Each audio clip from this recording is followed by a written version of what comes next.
পাথরের থেকেও শক্ত। পাথর যদি জাহান্নামের ভয় কান্না করে, তোমার চোখে কেন পানি আসবে না? ও আল্লাহর বান্দারা, 2 ফোঁটা চোখের পানি পাঠাও। ওই মা বাবার জন্য 2 ফোঁটা চোখের পানি ফেলো। গুনার কথা স্মরণ করে কান্না করো। কান্না যদি না আসে, যাদের চোখে পানি তাদের থেকে দোয়া নাও।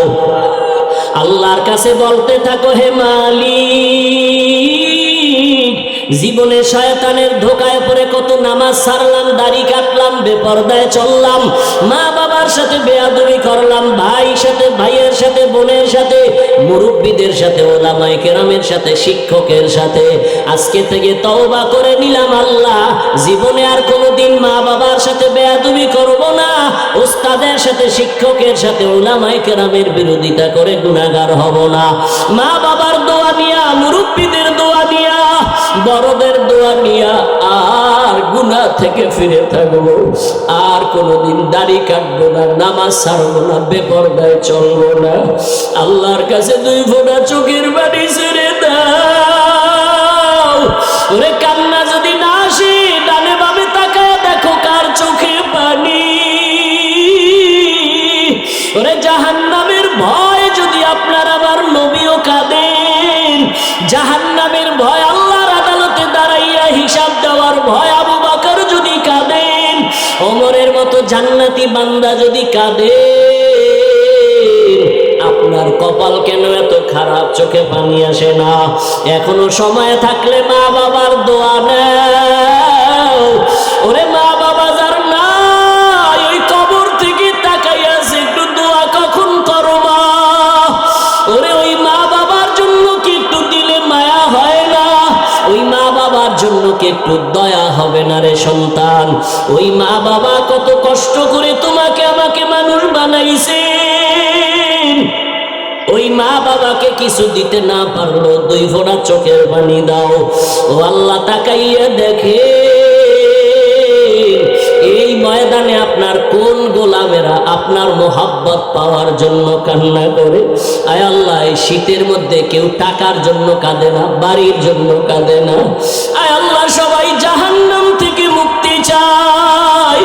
আয় আল্লাহ, শয়তানের ধোকায় গুনাহ করিয়া কাঁদে, আর গুনাহ করবে না। আয় আল্লাহ, আমাদের মাফ করে দেন, খাঁটি তওবাওয়ালা জিন্দেগি আমাদের দান করেন, গুনাহের প্রতি ঘৃণা জমায়া দেন। আয় আল্লাহ, গুনাহের প্রতি ঘৃণা জমায়া দেন, নবীজির সুন্নাতওয়ালা জিন্দেগি আমাদের দান করেন, আমিন। রহমতের নবী আমার খেজুর গাছে টেক লাগাইয়া খুতবা পড়েন, মরা। হঠাৎ সিদ্ধান্ত চেঞ্জ করে ফেললেন, নতুন মিম্বার বানাবে।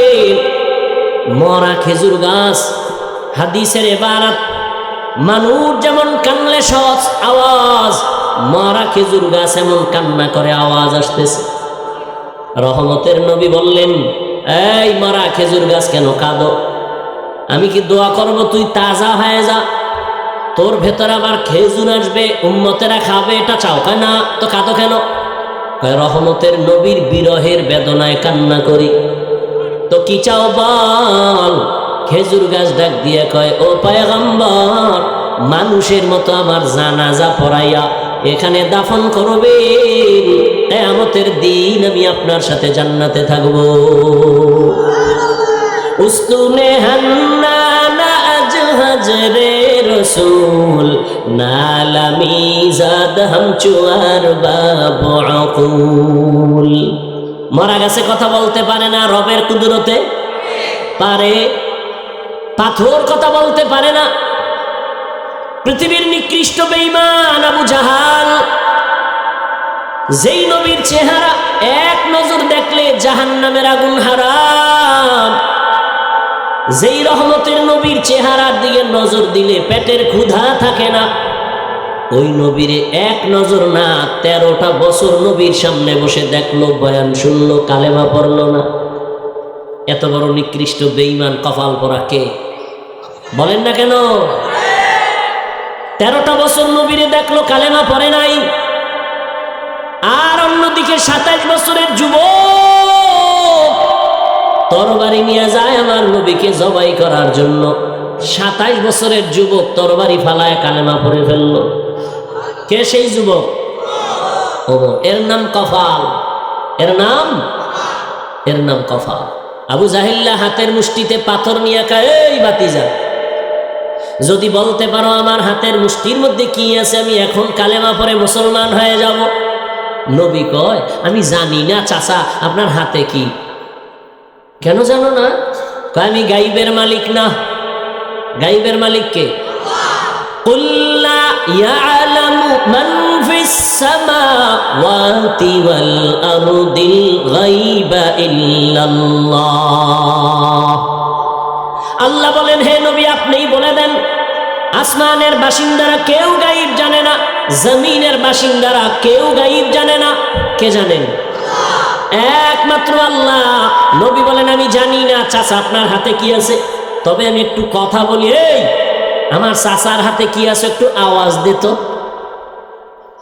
নবী কথা বলা মাত্র পাথর কালেমায় শাহাদাত পড়া শুরু করলো। আরো আস্তে করে বলেন। মুসলমানের একটা আওয়াজ ভণ্ড বাতিলের জন্য একটা আতঙ্ক। সারা দুনিয়ার বেদিন বেঈমান মুসলমানকে ভয় পায়। কেন? মুসলমানের অস্ত্র আছে। আমরা গরিব, টাকা নাই, পয়সা নাই, অস্ত্র নাই, এরপর অস্ত্রওয়ালারা ভয় পায় কেন? বলে মুসলমানের কাছে সততার একটা পাওয়ার আছে, এটা কোনো অস্ত্রধারী টাকাওয়ালা দুনিয়াদারের কাছে নাই। এজন্য মুসলমানের ওরা ভয় পায়। মুসলমানের একটা আওয়াজ ভণ্ড বাতিল নাস্তিকদের জন্য একটা আতঙ্ক। নবী বললেন, চাচার হাতে কি আছে আওয়াজ দাও। কালেমায় শাহাদাত পড়া যখন শুরু করলো, আবু জাহাল পাথরগুলো মাটির মধ্যে ফেলে দিয়ে কয়, ভাতিজা তুমি যে এত বড় জাদুকর আমি জানতাম না। হেদায়েতের মালিক কে? মান ইয়াহদিল্লাহু ফাহুয়াল মুহতাদ ওয়া মান ইউদ্লিল ফালান তাজিদা লাহু ওয়ালিয়াম মুরশিদা। আল্লাহ বলেন, আমি যদি কবুল করি হেদায়েত দিব, সে পেয়ে যাবে। আর আমি যদি হেদায়েত না দেই, ওই বান্দা হেদায়েত পাবে দূরের কথা, হেদায়েত পাওয়ার কোনো মুর্শিদও খুঁজে পাবে না। কিয়ামতের ময়দানে আল্লাহ বলবেন, হাত কথা বল। আল্লাহ বলবে বল, বলার সাথে সাথে হাত কথা বলবে। আল ইয়াউমা নাখতিমু আলা আফওয়াহিহিম ওয়া তুকাল্লিমুনা আইদিহিম ওয়া তাশহাদু আরজুলুহুম বিমা কানু ইয়াকসিবুন। দস্ত গোয়াদ মঞ্চুনি দুজদিদাম লব্ব গোয়াদ মঞ্চুনি বসিদাম চশম গোয়াদ চিদাম গমজাহারাম গোশ গোয়াদ চিদাম সমরুল কালাম। হেদায়েতের মালিক কে? হাত বলবে হেদায়ার মালিক। তুমি হাত দিয়েছো, এই হাতের দ্বারা মা বাবার খেদমত করবে, নেক কাজে হাত ব্যয় করবে, কিন্তু করে নাই, বরং হাত দিয়া আলেমের বিরুদ্ধে ফেসবুকে হাত ব্যবহার করেছে। চোখ বলবে, হে আল্লাহ তুমি যা দেখতে বলছো তা এই চোখ দিয়া বান্দা দেখে নাই। চোখ দিয়া মা দেখবে সওয়াব, এই চক্ষু দিয়া বাবার দিকে তাকাবে সওয়াব, এই চোখ দিয়া কোরআন খুলে তাকাবে সওয়াব, এই চক্ষু দিয়া বাইতুল্লাহ দেখবে সওয়াব। কিন্তু বান্দা দরওয়াজা জানালা বন্ধ করে সারাটা রাত মোবাইলের দিকে তাকায়া তাকায়া কবিরা গুনাহ দেখেছে। সবাই দায়িত্বশীল। কিয়ামতের দিন দায়িত্বের জবাবদিহিতার কাঠগড়ায় দাঁড়াতে হবে, পালানোর কোনো সুযোগ। মরণ থেকে যতই পালাও, মরণ তোমায় নিবে ঘিরি। যদিও সুদূর আকাশ পানে লুকাও, সেথায় লাগিয়ে সিঁড়ি। নদী পথে নৌকা চালাও ও মাঝি ভাই, বেলা ডোবার আগে আমি ওপার উঠতে চাই। ডুবে গেলে বেলা রে আর উঠে না, ভেঙ্গে গেলে মেলার আর জমে না। রিভাবটা একটু কমায়া বক্সের ভলিউম একটু বাড়ায় দেন, মনিটরের একটু রিভাব কমায়া ভলিউম বাড়ান। কিয়ামতের দিন আল্লাহর আদালতে দাঁড়াতে হবে, পালাবার কোনো সুযোগ। আল্লাহ কি বললেন? ওয়া আম্মা মান খাফা মাকামা রাব্বিহি ওয়া নাহান নাফসা আনিল হাওয়া ফাইন্নাল জান্নাতা হিয়াল মাওয়া। কিয়ামতের দিন আমার আদালতে দাঁড়াইয়া হিসাব দেওয়ার ভয়, যারা নিজেদেরকে গুনাহ থেকে বাঁচাবে তাদের ঠিকানা হবে জান্নাতুল মাওয়া। আর কে দারত খৌফে হকদার দিল মাদাম জান্নাতুল মাওয়া দেহদ ও রামাকাম জুজবা হকচি জে মখাজ ইনসুজা ফজলে ও আমস্তে দর জুমলা জাহান। বাদশাহ হারুন রশিদের নাম শুনছেন তো? হ্যাঁ, তিনি একদিকে রাষ্ট্র চালান, অন্যদিকে তিনি একজন জগৎ বিখ্যাত বুজুর্গ। কি নাম বললাম? বাদশাহ হারুন রশিদ। এই বাদশাহ হারুন রশিদ একদিন ওলামায়ে কেরামের একটা কাফেলাকে তার রাজপ্রাসাদে দাওয়াত দিলেন। দাওয়াত দিয়া মোটামুটি মেহমানদারি করাইয়া খানা শেষ, সবার সামনে একটা প্রশ্ন রাখলেন। ও ওলামায়ে কেরাম, আমি বাদশাহ হারুন রশিদ, আপনারা আমাকে জানেন, চিনেন। আমি রাষ্ট্র চালাই ঠিক, কিন্তু আল্লাহর ফরজ হুকুম যথাযথ আমি আদায় করি। আমাকে একটু বলবেন আমি কি জান্নাতি না জাহান্নাম? প্রশ্ন বুঝেন তো? উলামায়ে কেরামের কাফেলা বিশাল, বাছাই করা উলামায়ে কেরাম। প্রশ্ন, আমি হারুন রশিদ বাদশাহ জান্নাতি না জাহান্নামী, আমাকে ঘোষণা দেন আপনারা। উলামায়ে কেরামের কাফেলার মুরব্বী সহ সব এক এক করে দাঁড়ায় বললেন, বাদশাহ জাহাবনা, আপনি জান্নাতি না জাহান্নামী এটা বলার কোনো উপায় কোনো আলেমের নাই। হ্যাঁ, আপনি নেক আমল করলে এতটুকু বলা যায় আপনি জান্নাতের পথিক, কিন্তু জান্নাতি বলা যাবে না। আপনি গুনাহ করেন, আপনি জাহান্নামের পথে আছেন, কিন্তু জাহান্নামী বলা যাবে না, তওবা করে যদি ফিরে আসেন। এইভাবে একজন একজন একজন একজন সব আলেমরা বলে ফেললো কে জান্নাতি কে জাহান্নামী এটা বলার কোনো উপায়। বাদশাহ হারুন রশিদ মনটা বেজার হয়ে গেছে। ওলামায়ে কেরামের দাওয়াত দিলাম, খাওয়াইলাম মন ভইরা, আমার প্রশ্নের জবাবটা দিতে পারলেন না। নিরুপায়, নিরাশ হয়ে গেলেন। পয়েন্ট খেয়াল রাখবেন। এখন ওলামায়ে কেরাম বিদায় দিবেন, ঠিক এই সময় একটা বাচ্চা দাঁড়াইছে, 9 বছর বয়সের বাচ্চা, ওই মজলিসে ছিল। কয় বছর?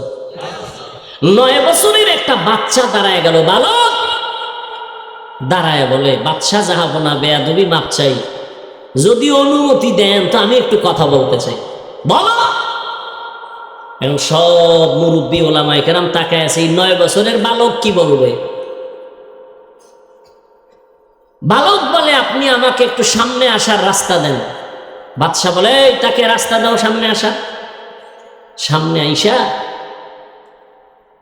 এবার বালক দাঁড়ায় বলে, বাদশাহ আপনি কি প্রশ্ন করছিলেন?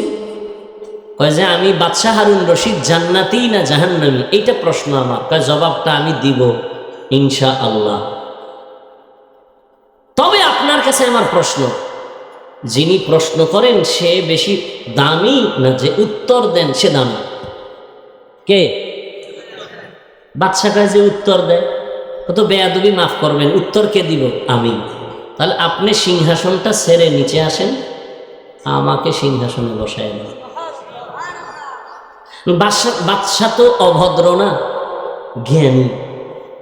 আর 9 বছরের বালক হয়েছে, যেমন বাবার বেডা না তো, টাইট সন্তান।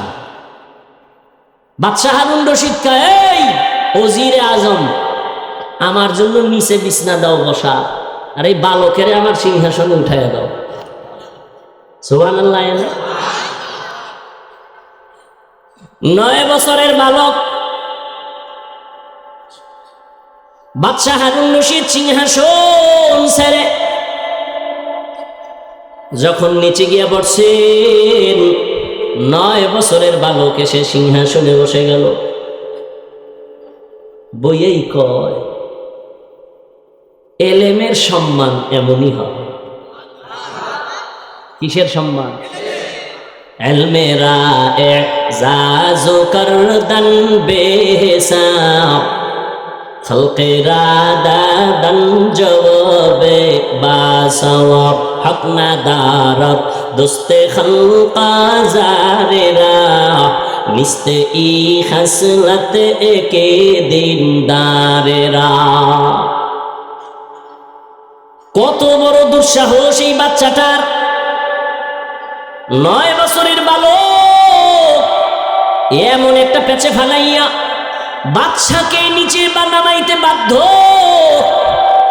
এত বড় বাদশার সিংহাসনে গিয়া 9 বছরের বালক বসে গেল। সবাই তাকাইয়া আছে, ওলামায়ে কেরামও তাকাই আছেন, দেখি 9 বছরের বালক কি জবাব দেয়। জবাব না দিতে পারলে আজ এই বাচ্চার কোনো রক্ষা হবে না।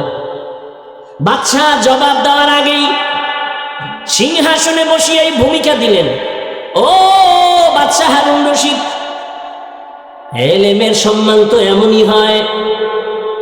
আমি বালককে আমার বয়সে এই সিংহাসনে বসায় নাই, আল্লাহ পাকের দেওয়া ইলমের বরকতে এখানে বসাইছে।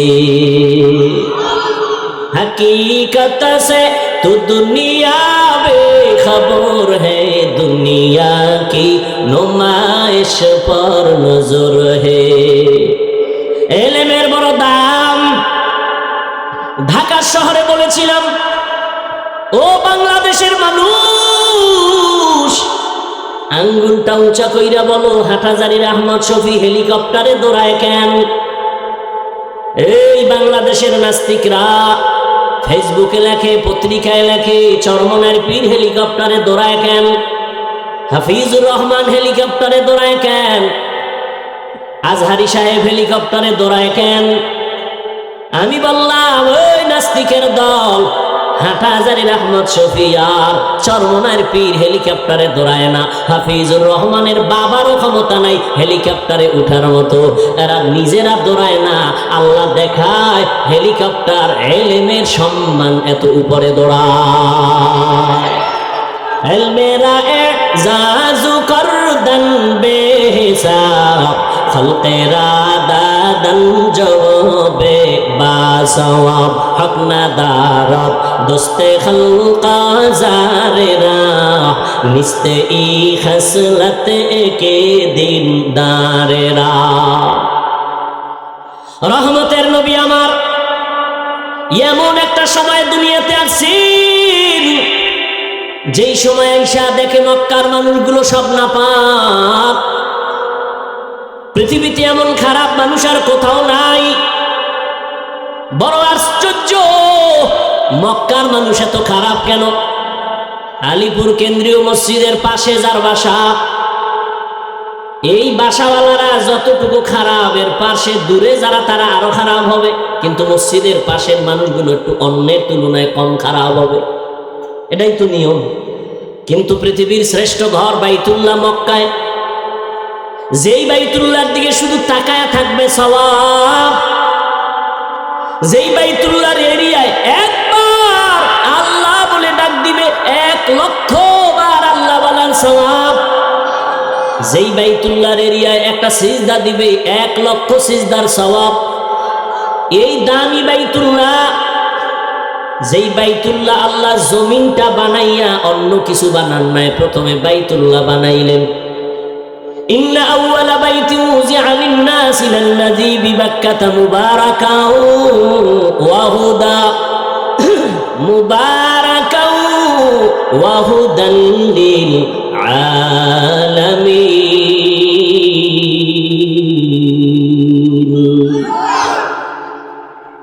আল্লাহ জমিন বানায় একটা ঘর বানাইলেন বাইতুল্লাহ, হেদায়েতের ঘর, ইবাদতের ঘর। যেই বাইতুল্লাহর দিকে শুধু তাকাইয়া থাকবে, কিছু বলবে না, অনবরত অনবরত সওয়াব। দুনিয়াতে এমন দামি মসজিদ আছে, আমাদের বরিশালে মসজিদ মানুষ দেখতে যায়, টাঙ্গাইলে বড় মসজিদ আছে মানুষ দেখতে যায়, কিন্তু একটা সওয়াবও হবে না।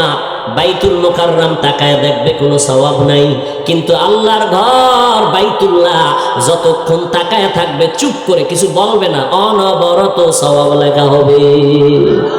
আতিনা ফি দারে দুনিয়া না হাসান, আতিনা ফি দারে উকবা না হাসান, ইয়া গিয়াসাল মুস্তাগীসিন ইহদিনা লিফতিখারা বিল উলুমে ওয়াল গিনা, হর গোরি দে নে কো তু তৈয়ার হ্যায়, जो न मांगे उससे तू बेजार है।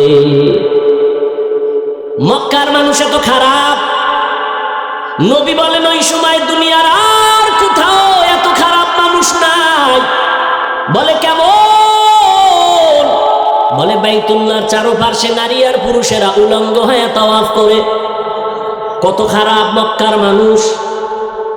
কোরবানির গোশু জবাই করে রক্তগুলো বাইতুল্লাহর দেওয়ালে মাখে। বাইতুল্লাহ উলঙ্গ হয়ে যায় কেন? পোশাক কেন পরে না? কাঙ্গ পোশাক কত গুনাহ করছি, নাপাক পোশাক নিয়ে যাব না, উলঙ্গ তাওয়াফ করে। নারী আর পুরুষ অবাধে চলে, কোনো বিয়ে শাদীর চিন্তা নাই। প্রশ্ন বড় জটিল। অন্য জায়গার মানুষ খারাপ হতে পারে, মসজিদের পাশের মানুষ তো অত খারাপ না, বাইতুল্লাহর পাশের মানুষ এত খারাপ হলো কেন? প্রশ্ন আসে না? আসে না? খুব খেয়াল করেন প্রশ্নগুলো। বাইতুল্লাহর পাশের মানুষ এত খারাপ কেন? নবী বলেন এমন এক সমাজে আমারে পাঠাইছে। আমাদের কুয়াকাটা একটা প্রসিদ্ধ জায়গা, এখানে যত দর্শনার্থী বাড়ে তত গুনার আড্ডাও বাড়ে, মদের আসর বাড়ে। আমাদের এলাকার সব উলামায়ে কেরাম বসছেন, এলাকাবাসী মিটিং এ বসছেন, অমুক জায়গায় প্রস্কোয়াটার মদের আড্ডা হয়। বড় বড় হুজুরেরাও বসলেন। এবার এলাকার বড় হুজুর বলে চলো আমি যাই। সবাই বলে না না হুজুর আপনি যাইয়েন না, কারণ ওখানের পরিবেশ কি বলা যায় না। আমরা দুই একজন টুকটাক নামাজি বেনামাজি আমরা যাই, পরিবেশ বুঝে নেওয়ার মতো হলে আপনারে নিব। বড় হুজুর এই জায়গায় যাওয়া যায় না, কারণ ও জায়গা বড় নাপাক। কিন্তু মক্কার মানুষ চূড়ান্ত খারাপ। প্রশ্ন এক, ওখানের মানুষ এত খারাপ কেন? 2 নাম্বার, এত খারাপ জায়গায় আমার আল্লাহ সৃষ্টির শ্রেষ্ঠ পবিত্র ব্যক্তি রহমতের নবীরে পাঠাইলেন কেন? নবীরে তো অন্য জায়গায় পাঠাবেন, বাইতুল মুকাদ্দাস আমাদের প্রথম কিবলা, সেখানে আল্লাহ না পাঠাইয়া পৃথিবীর নিকৃষ্টতম জায়গায় পবিত্র নবী আমার, যেই নবীর চেহারা দেখলে পেটের ক্ষুধা নিবারণ হয়ে যায়, আল্লাহ সেই নাপাক মানুষের মাঝে নবীরে কেন পাঠাইলেন? নবীর একদিকে মা নাই বাবা নাই, সব হারা। রহমতের নবী বলেন আমার এমন কপাল, দুনিয়াতে এসে একবার আব্বা বলে ডাকতে পারি নাই। 6 বছরে মা হারা, আমি অসহায়। আমার বংশের সব মানুষ আমার দুশ্মনে পরিণত হলো। ওই সময় এই যুবকেরা, নবী বলেন ওই সময় আমার সব দুশ্মন, ওই মুসিবতের সময় আমার পার্শ্বে যারা দাঁড়াইয়া উপকার করছে সব হলো যুবকেরা। নবী বলেন বুড়ারা আমার বিরোধিতা করেছে, আর যুবক আমি মুহাম্মাদের উপকার করেছে। ও আলিপুরের যুবক, ও কুয়াকাটা এলাকার যুবক, রহমতের নবী খুশি হইয়া কয় আমার মা নাই বাবা নাই, আমি বড় অসহায় এতিম। ওই সময় সব আমার দুশ্মন, ওই সময় আমার পার্শ্বে এসে সহযোগিতার জন্য দাঁড়াইছে কারা? যুবক। ও যুবক বাবা বলো তোমার দ্বারা রসুলের রেখে যাওয়া আদর্শের কি উপকার হয়েছে বলো। নবী বলেন বুড়ারা বিরোধিতা করেছে, যুবকেরা আমার উপকার করেছে। আবু জাহাল আমার দুশ্মন বুড়া, আবু লাহাব আমার পেছনে দুশ্মনী করে বুড়া, উতবা আমার পেছনে দুশ্মনী করে বুড়া। সাহেবা আমার পেছনে দুশ্মনী করে বুড়া, উপকার করছে কারা? যুবক। কয় কোন যুবক? কয় 7 বছরের একটা সন্তান, 11 বছরের মাঝখানে কেউ বলে 8, কেউ বলে 9, কেউ বলে 11 বছর। এই বয়সের একটা সন্তান দৌড়াইয়া রহমতের নবীর হাতে হাত লাগাইয়া কালেমা ভরিয়া কয়, নবী, কেউ যদি আপনার সাথে না থাকে, আমি 7 বছরের সন্তান আপনার হাত বলিয়ান করার জন্য, আমার জীবনটা কোরবান করার জন্য আদা করলাম। কয় বছর? 7 বছর থেকে 11 বছর। নবী কয়, আমার কলিজা ঠান্ডা হয়ে গেছে। কেন? কয়, এতদিন তুমি ছিলা আমার চাচাতো ভাই, এখন তুমি আমার সাহাবী, কিছুদিন পরে এই সাহাবী হবে নবীর জামাতা। এতটি পরিচয় দেওয়ার পরে নামটাও কইতে পারবেন নি? আলী কি আপনার ছোট ভাই নি? একটু সুন্দর করে কইবেন না? হযরত আলী রাদিয়াল্লাহু তাআলা, দেখছেন নি? আনহু কি, আর মহিলা হইলে হবে আনহা, পুরুষের বেলায় আনহু। হযরত আলী রাদিয়াল্লাহু তাআলা আনহু, মহিলা সাহাবিয়া আয়েশা রাদিয়াল্লাহু তাআলা আনহা। একজনের নাম আবুল কালাম, আপনি ডাক দিয়েছেন এই কাইল্লা, এটা সুন্দর হয়েছে। প্রত্যেকটা জিনিসের একটা আদব আছে, আদব আছে না? লিকুল্লি শাইইন জিনাতুন ফিল ওয়ারা ওয়া জিনাতুল মারই ইতামামুল আদাবি আজ খোদা খাহিমে তৌফিক আদব বে আদব মাহরুমে গাস্তাজ ফজলেরা। কথা কোন জায়গায় দেহেনে ঢুকছি মনে আসেনি? কন, একজনে কন। হ্যাঁ, মাশাআল্লাহ মাশাআল্লাহ। ওই 9 বছরের বালক কই? সিংহাসনে বসে আছে, বৈশাই একটা ভূমিকা রাখছে। কয় জবাব পরে আগে শোন, এলেমের সম্মান এমনই হয়। ওই হযরত আলী 7 থেকে 11 বছর রহমতের নবীর হাতে হাত লাগাইয়া এমন দামি হয়ে গেলেন, রহমতের নবী একটা কলিজা দিয়া দোয়া করলেন, আনা দারুল হিকমা ওয়া আলিয়ুন বাবুহা। ও আল্লাহ, আমি হলাম ইলমের ঘর, আর এই ইলমের দরওয়াজা আমার আলী। আরো আস্তে করে বলেন, কি আওয়াজ দেন? মুসলমানের একটা আওয়াজ, ঘুমন্ত মানুষ সজাগ হয়ে যাবে। ও দেশ স্বাধীন করছেন, এই জন্য আওয়াজ কমে গেছেন। দেশ স্বাধীন করিয়া নাক টাইনে ঘুমাইতেছেন, আর চট্টগ্রামে আইনজীবীর গলা কাটে। হ্যাঁ, আমি ঢাকায় বলেছি, ও জাতি, মুসলমান তো স্বাধীন বলে নাক টেনে ঘুমাবে ওই দিন যেদিন হবে ইসলামের স্বাধীন। এরে যুবক, মুসলমান তো ওই দিন নাকি তার লাগায় স্বাধীন স্বাধীন করে ঘুমাবি যেই দিন এই ময়দানে গ্রামে গঞ্জে উলামায়ে কেরাম সিনা টান করে কোরআনের কথা বলবে, কোন সুদখোর বেনামাজির অনুমতি নিতে হবে না যেদিন। মুসলমান তো স্বাধীনভাবে ঘুমাবা সেই দিন এদেশের মসজিদ আর মাদ্রাসার কমিটির মধ্যে বেনামাজি থাকবে না যেদিন। তুকু যাওয়া সুন্নতে আহমদ কুজা বাহা মোহাম্মদ কাইবুয়াদ নেসবতরা মান আহাব্বা সুন্নতি কৌলে রসুল মজদায়ে কানা মাই হাম কুন কবুল। শিয়াল আছে না, শিয়াল, শিয়ালের মুরগি দিছে আমানত 3 দিন। কয় দিন? শিয়াল পণ্ডিত 3 দিন মুরগি আমানত। শিয়াল কয় দোয়াও চাই মাফও চাই, 1 সেকেন্ড তো রাখা যাবে না, জিন্দাও পাইতে না মরাও পাইতে না। শিয়ালের হাতে মুরগি রাখলে যেই অবস্থা হবে ভালো করে মুখস্থ করো হে মুমিন। শিয়ালের চাবি সুদখোর বেনামাজির হাতে রাখলে তাই হবে। সুদখোর বেনামাজির হাতে ধর্মের চাবি রাখলে ওই দশা হবে। বলেন তো রাখছে কারা?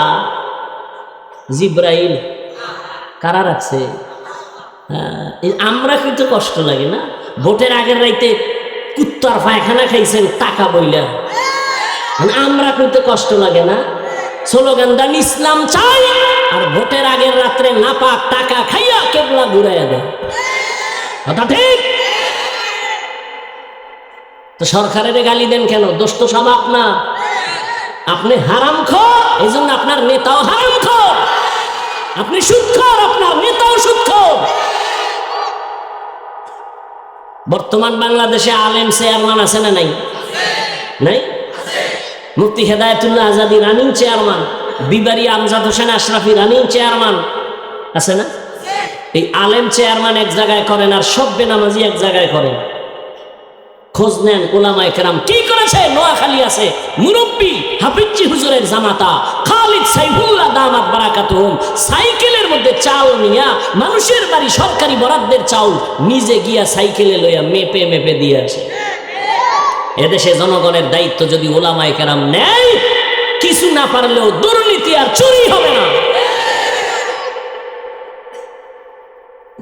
উলামায়ে কেরাম আগেও যেমন ছিল এখনো আছে, সামনেও তেমন, কোনো টেনশন নেই। চেয়ারম্যানের চেয়ারের মেয়াদ শেষ, হুজুর কোনো চেয়ারের মেয়াদই নাই, আবার কিসের শেষ? আল্লাহ হেদায়েত দান করুন। নাক টেনে ঘুমায়েন না, কাফনের কাপড় হাতে রাখেন, ডাক আসলে আবার যেতে হবে। জালেমের বিরুদ্ধে আন্দোলন একবার না বারবার করতে হবে।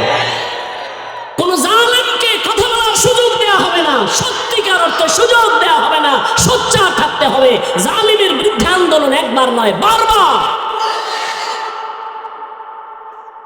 কোন জালেম যদি আলেমের সাথে বেয়াদবি করে, আস্তে লিস্টি করেন, কি বলে রেকর্ড করেন, আবার আন্দোলন হবে জালেমের বিরুদ্ধে। আল্লাহ হেদায়েত দান করুন।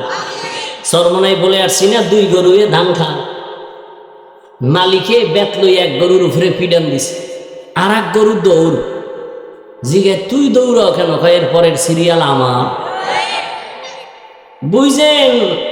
আর বাংলাদেশ কিন্তু এটা বাংলাদেশ, এটা বাংলাদেশ, বুঝলেন?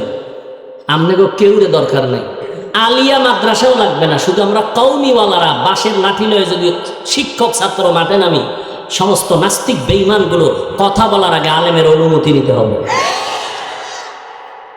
সাবধানে চলে, আর বুকের পাটা থাকলে সামনে দাঁড়ায়েন। ওলামায়ে কেরাম, ওলামায়ে কেরাম মরতে জানে, মারতে জানে, কিন্তু কোনো বেঈমান আর নাস্তিকের সামনে মাথা নত করতে জানে না।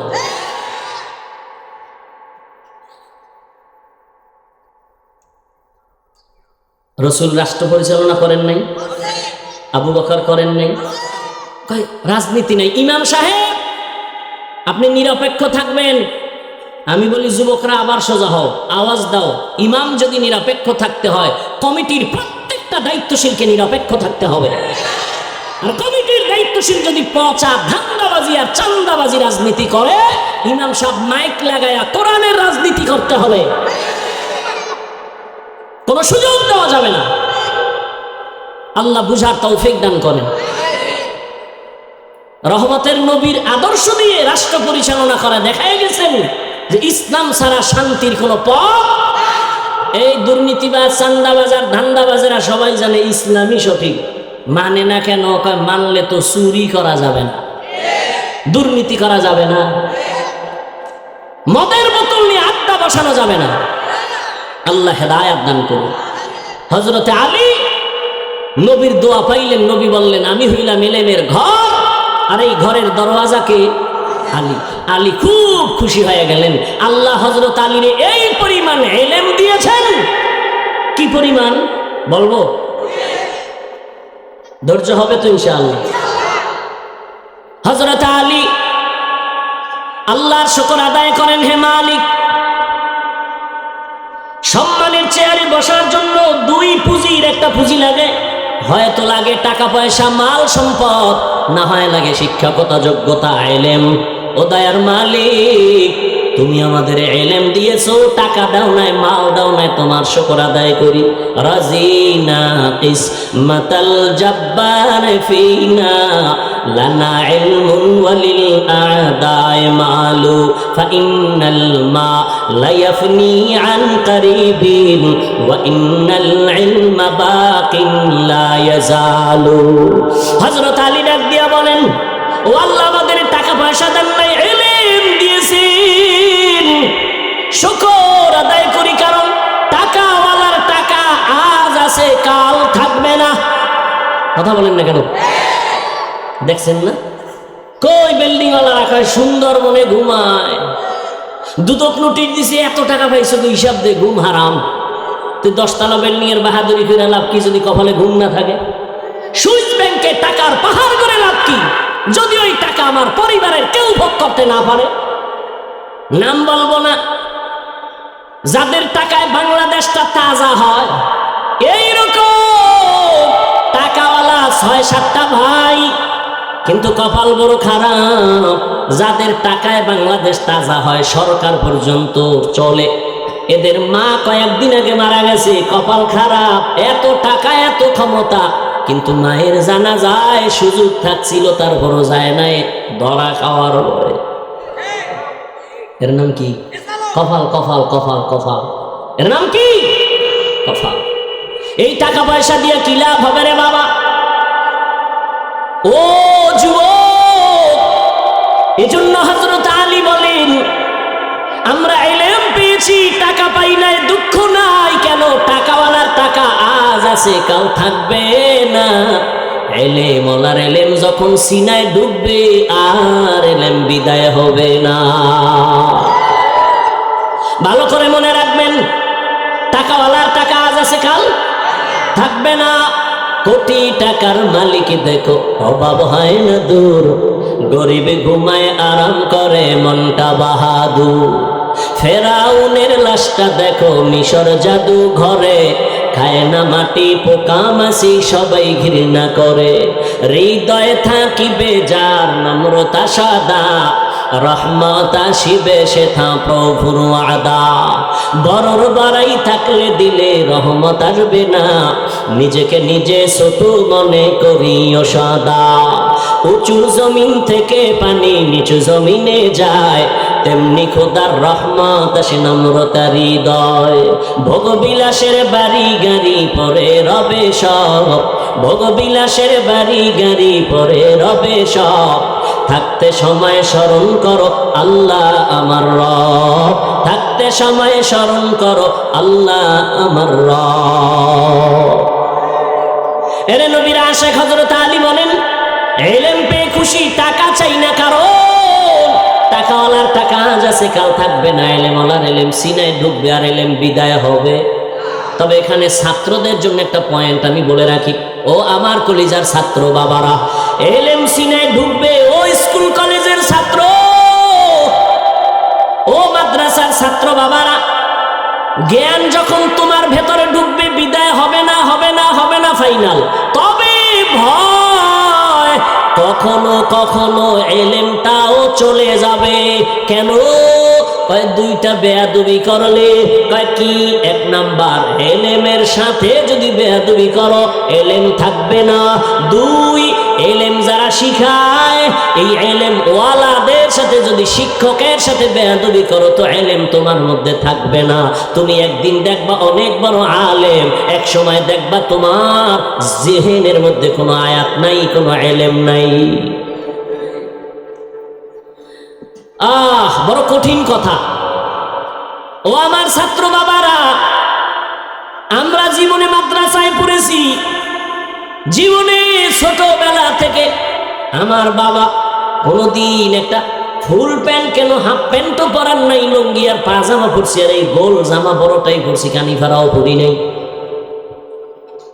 কিন্তু একটা বাংলা লেখা পাইলে ওই কাগজটা সম্মান করে সম্মানের জায়গায় রাখি। আর ও ছাত্র বাবারা, ওই বাংলা পৃষ্ঠার বইয়ের পৃষ্ঠা ছিঁড়া তুমি জোতার মধ্যে ঢুকাইয়া পরীক্ষার হলে যাও নকল করার জন্য।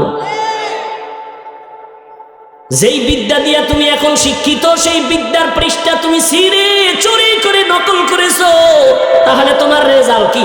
ছাত্র জীবনে বিদ্যা চোর, চেয়ারে বসলে হবে সরকারের টাকা চোর। মেলা জাজু করদন বেহিসাব খলকেরা দাদন জবাবে বাসও। টাকাওয়ালার টাকা আজ আছে কাল থাকবে না, এলেমওয়ালার এলেম সিনায় ঢুকবে বিদায় হবে না। তবে বিদায় হতে পারে না, পারে না। শিক্ষকের সাথে বেয়াদবি করলে এলেম থাকে না। হযরত আলী বলেন, আমাকে একটা অক্ষর যিনি শিখাইছেন তার মূল্য কত? মান আল্লামানি হারফান ইনশাআ বাআ ওয়া ইনশাআ আতাকা।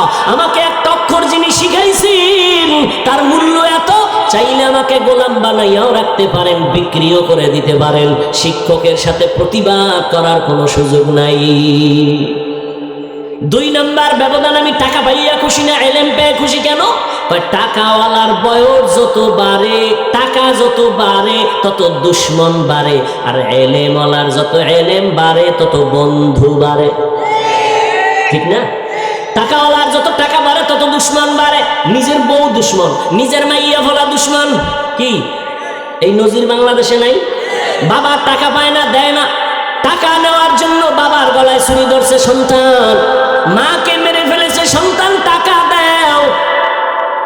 এই জন্য টাকাওয়ালার যত টাকা বাড়ে দুশ্মন বাড়ে, এলেমওয়ালার যত এলেম বাড়ে তত বন্ধু বাড়ে। 3 নাম্বার, টাকাওয়ালা যত বয়স বাড়ে তত সবার ঘৃণা বাড়ে, আর এলেমওয়ালার যত বয়স বাড়ে সবার মোহব্বত বাড়ে। ঠিক না? টাকাওয়ালা বুড়ো হয়ে গেছে, ছেলেও কয় মরে না কেন, তাই তো টাকা আমি পাই। মেয়েও বলে মরে না কেন, গোপনে ইমাম সাহেব রেখা একটা জালালি খতম লাগাও, বাবা যেন তাড়াতাড়ি খতমে মরে। টাকা পয়সা সব আমি বাতাসে উড়াবো। আর ইলমওয়ালা যত বুড়া হয়, বড় বড় বড় বড় মুহাদ্দিস সাহেবরা লাইনে দাঁড়ায় বড় আল্লাহওয়ালার জুতা সোজা করার জন্য। হযরত আলীর আল্লাহ এত জ্ঞান দান করেছেন, নবী নাই, আবু বকর নাই, খেলাফতের চেয়ারে এখন কে আছেন? ওমর। রহমতের নবী গেলেন, চলে আসলেন আবু বকর, আবু বকর চলে গেলেন, আসলেন কে? ওমর। চেয়ারের মধ্যে বসা, ক্ষমতার মসনদে বসা, পাশে হযরত আলী। হঠাৎ একদিনের ঘটনা, সামনে আদালতে একজন মহিলা আইসা দাঁড়ায় গেল, ডাক দিয়া কয়, খলিফাতুল মুসলিমিন। ওমরের তো বুঝেন কেমন বেদা, যে শয়তান দেখলে দৌড়। যেই শয়তান আল্লাহর সাথে চ্যালেঞ্জ দিল, সেই শয়তান ওমরের দেখলে ফালায় যায়। কি পাওয়ার ওমরের! কথার আগে তরবারি রেডি। ওমরের আদালতে দাঁড়াইছে এক মহিলা, দাঁড়াইয়া বলে, খলিফাতুল মুসলিমিন, আমার বিচার করেন, আমি অপরাধী। ওমরের পাশে কে আছেন বলেন? হযরত আলী। ওমর বলে, কি সমস্যা, কি কি অন্যায় করছো? মহিলা ডাক দিয়া কয়, আমি জিনা করেছি, আমার পেটে একটা অবৈধ বাচ্চা আছে, আপনি আমার বিচার করেন, আমি অন্যায় করেছি, আমার পেটে অবৈধ একটা বাচ্চা, আমি চাই দুনিয়ায় আমার বিচার হয়ে যাক।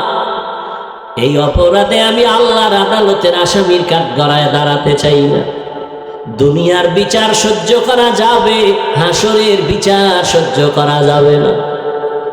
ওমরকে এত বড় অপরাধী, জল্লাদ, তরবারি কই? আলী তাকায় দেখে যে এখন মাইরেই ফেলাই। হযরত আলী খলিফাতুল মুসলিমিন ওমরকে বললেন, ওই যে নবী দোয়া করছে, আলীর জ্ঞান বাড়ায় দাও, আলী আমার এলেমের দরজা। খলিফাতুল মুসলিমিন করেন কি? কয়, জবাই করুন। একটু থামেন। কেন?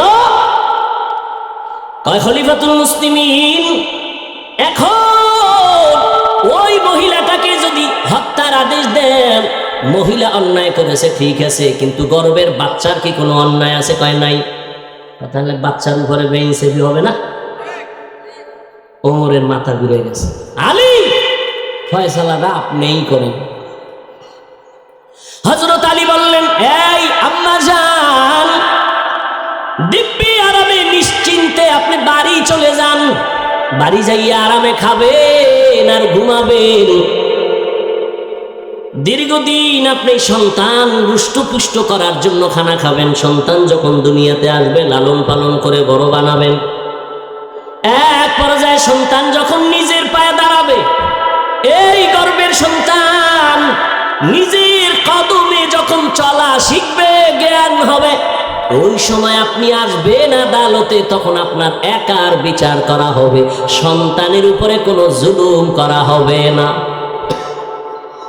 ওমর ডাক দিয়ে কয়, লাউলা আলিয়্যুন লাহালাকা ওমর, আল্লাহর কসম, আজকে যদি আলী তুমি না থাকতে আমার পাশে, আমি যেই ফয়সালা দিছিলাম আমার এটাই জাহান্নামের কারণ হয়ে যেত। আলী তোমার দোয়া কাজে লাগছে, রাসূল দোয়া করেছে, তুমি ইলমের দরওয়াজা, আজ সেটা প্রমাণ হয়ে গেল। ইলমের সম্মান, ইলমওয়ালার সম্মান, আলীপুর বাজারে বিল্ডিং এর অভাব নাই, কিন্তু আল্লাহর কসম একটা বিল্ডিং এর ওই পরিমাণ দাম নাই কোরআনওয়ালা টিনের ঘরের যেই দাম। কোরআনের কারণে এত দাম, ঠিক এই মজলিসটারও কোরআনের বরকতে এই দাম, ঠিক ওই কোরআনের ইলমের কারণে আল্লাহ আমাকেও সে সম্মান দিয়েছেন, একমাত্র কোরআনের কারণে, টাকার কারণে না, ক্ষমতার কারণে না, একমাত্র আল্লাহর দেওয়া কোরআনের ইলমের বরকত। বাচ্চা হারুন রশিদ প্রশ্ন করলো, আমি জাহান্নামী নাকি জান্নাতি, জবাব দাও। 9 বছরের বালক দাঁড়ায় গেল, সিংহাসনে বসলো, আল্লাহ তাআলা তাকেও ইলমের ভান্ডার খুলে দিয়েছেন। বড় বড় আলেমরা তাকায় আছে, 9 বছরের বালক আবার কি বলবে? মাওলায় ক্ষমতা দিলে হয় না, হয় না? মেরা এজাজু করদন বেহিসাব, খলকেরা দাদন জবাবে বাসো। বাদশা হারুন রশিদ একদিকে রাষ্ট্র চালায়, অন্যদিকে বাদশা হারুন রশিদ একজন বড় বুজুর্গ। জানা থাকলে বলেন, হারুন রশিদের বউয়ের নাম কি? জুবায়দা খাতুন। কে সেই জুবায়দা? মক্কায় যাবেন, এখনো সেই জুবায়দার নামে বিশাল বড় পানির ড্রেন আছে, নাম হলো নহরে জুবায়দা। এই ক্ষেত্রে আমি পর্দার আড়ালের আম্মা জান ও বোনদেরকে বলি, ও পর্দার আড়ালের আম্মা জানেরা, বোনেরা, এত বড় ক্ষমতাওয়ালা বাদশা হারুন রশিদ, কিন্তু তার স্ত্রীর কত পাওয়ার, কিন্তু জুবায়দা এমন একজন আল্লাহর গোলাম, হলো আল্লাহর বান্দি, কোরআনে হাফেজা। সুবহানাল্লাহ কোন কোরআনে। শুধু কি তাই, এই জুবায়দার কাজের মহিলা 100, কত? প্রত্যেকটা কাজের মহিলা কোরআনে হাফেজা। জুবায়দা কয়, আমি চাই আমার ঘরের মধ্য থেকে প্রত্যেকটা মিনিট আর সেকেন্ডে যেন কোরআনের তেলাওয়াতের আওয়াজ হয়, আওয়াজ। মহিলা 100 জন কাজে ভাগ করে দিছে, তুমি আধা ঘন্টা তেলাওয়াত করবা, এরপরে কাজে নামবা, আবার এই মহিলা তুমি তেলাওয়াত শুরু করবা, তুমি আবার 1 ঘন্টা তেলাওয়াত করে কাজে নামো। এইভাবে 24টা ঘন্টা জুবায়দা খাতুন কাজের মহিলাকে রেডি করে দিছে যে কোনো না কোনো মুহূর্ত যেন কোরআন তেলাওয়াত ছাড়া আমার ঘরের মধ্যে আওয়াজ না হয়। কেমন জুবায়দা! আর আমগো ঘরের আম্মাজান বোনদের কাজের লোকের কি হালাত! কত কপাল পোড়া আমরা! ঘরের মধ্যে কোরআন শরীফ আছে, কিন্তু কোন কপাল পোড়া এমন আছে 20 বছর হইছে, একটা দিন খুইলাও দেখলো না যে কোরআনটা কেমন। এত বয়ান করে হুজুরেরা, দেখি ভিতরটা কেমন। ওরে কোরআন তো এমন একটা কিতাব যেটা খুইলা শুধু তাকায় দেখলেও সওয়াব। ওই যে একটু আগে বলছি বাইতুল্লাহ দেখলে, ঠিক কোরআন দেখো সওয়াব। নবী বলেন, কোরআনের উপরে আঙ্গুল দিয়ে টেনে টেনে তাকাইয়া তাকাইয়া যদি কোরআন তেলাওয়াত করো, চোখের পাওয়ার কোনোদিন নষ্ট হবে না। আল্লাহর কোরআন এত মজার, যার কণ্ঠ যত সুন্দর তার তেলাওয়াত তত। দুনিয়াতে কত কথা শুনি, কবিতা শুনি, একবার দুইবার তিনবারের বেশি ভালো লাগে না। আর আমার আল্লাহর কোরআন যত শুনি ততই অন্তরে চুম্বুকের মতো টানে। কথা ঠিক নেই? কিন্তু কপাল বড় খারাপ, ওই কোরআন পড়ানোর জন্য বাবারও ফিকির নাই, মায়েরও ফিকির নাই। এরে আল্লাহর বান্দা, নিজে আলেম হতে পারলেন না, একটা সন্তানকে কোরআন পড়ায়ও যদি বাসায় আসলে শুনতেন, ও বাবা একটু কোরআন তেলাওয়াত কর, সূরা ইয়াসিনটা তেলাওয়াত কর। যেই ঘরে ফজরের নামাজের পরে কোরআন তেলাওয়াত হবে, সূরা ইয়াসিন তেলাওয়াত হবে, ওই ঘরের মধ্যে আমার আল্লাহ ফেরেশতা দিয়া পুরা বাড়ি পাহারা দিবে।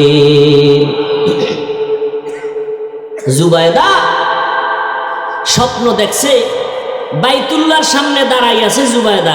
কেমনে দেখছে? স্বপ্নে। খুব খেয়াল করেন, জুবায়দা খাতুন স্বপ্নে দেখে বাইতুল্লাহর সামনে দাঁড়ানো, আর সারা দেশের মানুষ আইসা জুবায়দার সাথে অপকর্ম করে, জিনা করে। খারাপ না? ভালো? খারাপ দেখছে, তাই তো? স্বপ্নের ব্যাখ্যাকারী আব্দুল্লাহ ইবনে সিরিন রাহমাহুল্লাহ তার কাছে গেছে, লোক পাঠিয়ে দিস, যাও এই খাদেমা স্বপ্নের ব্যাখ্যা নিয়ে আসো। আমি বাইতুল্লাহর সামনে দাঁড়ানো, মানুষগুলো এসে আমার সাথে অপকর্ম করে, জিনা করে। তবে স্বপ্নের ব্যাখ্যা নিতে গিয়ে আমি জুবায়দার নাম কইবা না, কইবা একজনে দেখছে।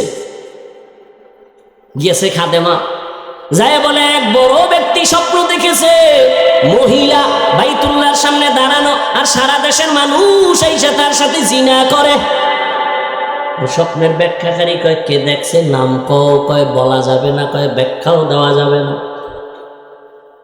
কারণ ব্যক্তি হিসাবে স্বপ্নের ব্যাখ্যা হবে, ব্যক্তি বুঝা স্বপ্নের ব্যাখ্যা। একজনে স্বপ্ন দেখছে যে নবীজি সামনে পিছনে, আর হে সামনে ইমাম হয়ে আছে। এটা তো শরীয়তে হারাম, রসুলের সামনে ইমামতি করা কি হারাম। হে তো খুশি, রসুল আমার পিছনে নামাজ পড়ে আর আমি ইমাম, খুশি কি? ছেলে কয়, হুজুর স্বপ্নের ব্যাখ্যা তো আর সবাই পারে না। সুলাইমান নবীরে আল্লাহ দিছিলেন, ইউসুফ নবীরে স্বপ্নের ব্যাখ্যার এলেম দিছিলেন, এটা আলাদা ফান, আলাদা ইলম। ছেলে যায়, আমার আব্বু স্বপ্ন দেখছে একজন ব্যাখ্যাকারীর কাছে। কি? নবী পিছে মুক্তাদি, আর আমার আব্বাই কি? কথা কেন? খুশি কি?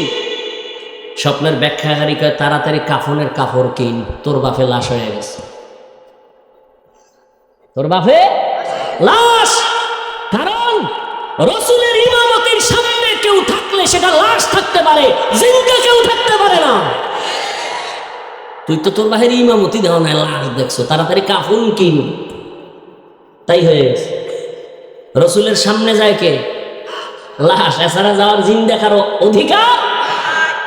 বাইতুল মুকাদ্দাসে মেরাজের রাতে রসুল হাজির, সব নবীরাও সেখানে হাজির।